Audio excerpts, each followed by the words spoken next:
बिस्मिल्लाहिर्रहमानिर्रहीम। पाकिस्तान से और दुनिया से जो खबरें मिल रही हैं, सबसे बड़ी ब्रेकिंग न्यूज़ ये है कि डोनाल्ड ट्रंप साहब ने ट्वीट किया है। उन्होंने कहा कि जो माहिदा अमन गज़ा और इसराइल के दरमियान होने जा रहा है, फ़लस्तीन और इसराइल के दरमियान, इसमें बाकायदा तौर पर जो लोग कह रहे हैं कि ये माहिदा चेंज कर दिया गया है, वो बिल्कुल गलत कह रहे हैं। जिन लोगों ने 8 मुल्कों के सदूर ने और 8 मुल्कों के लोगों ने जो मुझसे मुलाकात की है, वो बाकायदा उस माहदे पे दस्तखत किए हैं।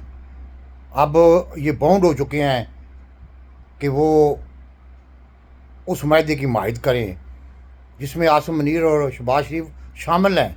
ये भी बाकायदा तौर पर बड़ी गप्पें डोनाल्ड ट्रंप से लगा रहे थे, लेकिन पाकिस्तान ने आकर इसहाक डार ने जो असम्बली में तकरीर की है, वो कहता है कि वो माहिदा नहीं है। अब डोनाल्ड ट्रंप के ट्वीट ने इनकी उम्मीदों पे पानी फेर दिया है। ये पाकिस्तानी अवाम को हमेशा से इसहाक डार और नवाज शरीफ फैमिली फुद्दू समझते हैं, पागल समझते हैं। वो कहते हैं ये पागल लोग हैं, वाकई ये पागल हैं। उनको नहीं पता कि इन्होंने क्या करके आया है। और वो बाकायदा तौर पर इस ट्वीट के बाद, अगर खुदा न खास्ता उसने वो दस्तावेज़ात जारी कर दी डोनाल्ड ट्रंप ने, तो इनकी क्या हैसियत रह जाएगी आसिम मुनीर को, शहबाज शरीफ की। ये सब लोगों को जो कल असम्बली में इसने इसहाक डार ने बड़ी बुलंद दावे किए हैं, जी वो माहिदा नहीं जो हम जिस पे हम एग्री हुए थे, ये कोई और माहिदा है। ये सारा लोगों को धोखा देने के लिए है।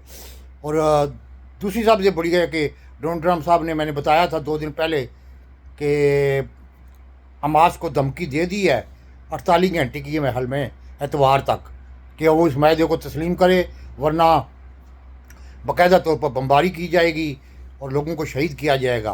और तीसरी सबसे बड़ी खबर है, अगर डोनाल्ड ट्रंप गज़ा पे और फ़लस्तीनियों पे बमबारी करता है, तो अब इसमें आसिम मुनीर भी और शहबाज शरीफ भी शामिल हो चुके हैं, ये कोई माने या ना माने। चौथी सबसे बड़ी खबर है कि आज़ाद कश्मीर में बाकायदा तौर पर मुज़ाकरात नाकाम हो गए हैं और बाकायदा तौर पर सहरी के टाइम फ़ौज जो है वो आज़ाद कश्मीर में जा रही है। कई काफ़िले देखे गए हैं। अब ये किस लिए गई है, क्यों गई है, ये तो आसिम मुनीर बड़ा जलाद आदमी है, बड़ा ज़हनी तौर पर इस वक्त इंतशार का मालिक है।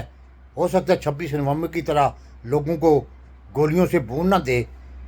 और पाँचवीं सबसे बड़ी खबर है, इंडिया ने भी सूरत हाल का जायज़ा लेकर बाकायदा तौर पर ऐलान कर रहे हैं उनके लीडर कि हमारा जो संदूर ऑपरेशन शुरू था वो ख़त्म नहीं हुआ, उसको हम जारी रखेंगे, क्योंकि हालात वाक़यात आज़ाद कश्मीर में भी वो बाकायदा तौर पर अपनी बटालियन को उतार सकते हैं हमला करके। जिस तरह 1971 में बांग्लादेश को लादा कराया था, इस तरह वो बाकायदा तौर पर ये हिस्सा भी ले सकते हैं आज़ाद कश्मीर का भी। और दूसरी तरफ वो पाकिस्तान में जंग भी कर सकते हैं, क्योंकि पाकिस्तान अंदरूनी तौर पर इस वक्त टूट चुका है।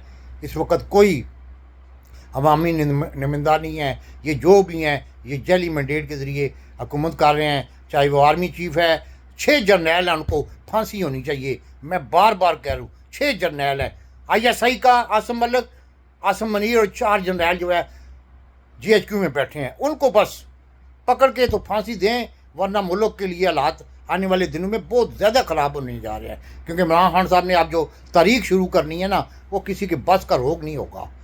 और आखिरी खबर ये आ रही है कि बाकायदा तौर पर ये मौलवियों के लिए भी इम्तिहान है।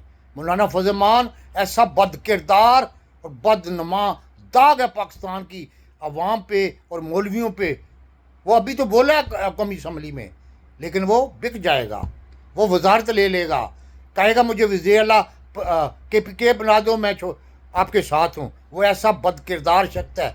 वो एक अमेरिकन सफ़ीर होती थी लेडी, उसका नाम मुझे याद नहीं आ रहा, उससे ये मिला था।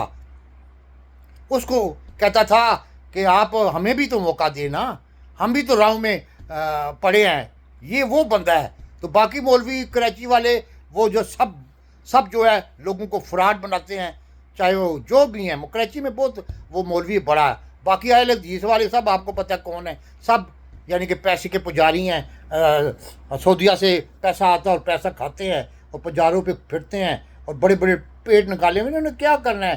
اور سعد رضوی جو ہے وہ بھی، اس کو بھی پیسہ مل رہا ہے، بلکہ اس کا رشتہ دار جو ہے وہ جس ملک کا سفیر کہتا تھا واپس بھیجو، اس ملک میں وہ باقاعدہ طور سفارتخانے میں ہے، پتہ نہیں کوئی افسر ہے۔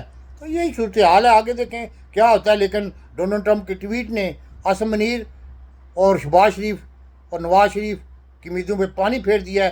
خدا نہ خواستہ اگر یہ جس طرح باتیں کر رہے ہیں، جی وہ معاہدہ اور تھا جو ہم مان کے آئے ہیں، اگر اس نے جاری کر دیا، ان کے دستخط ہوئے، تو یہ ساری زندگی منہ دکھانے کے قابل نہیں رہیں گے۔ پاکستان زندہ باد۔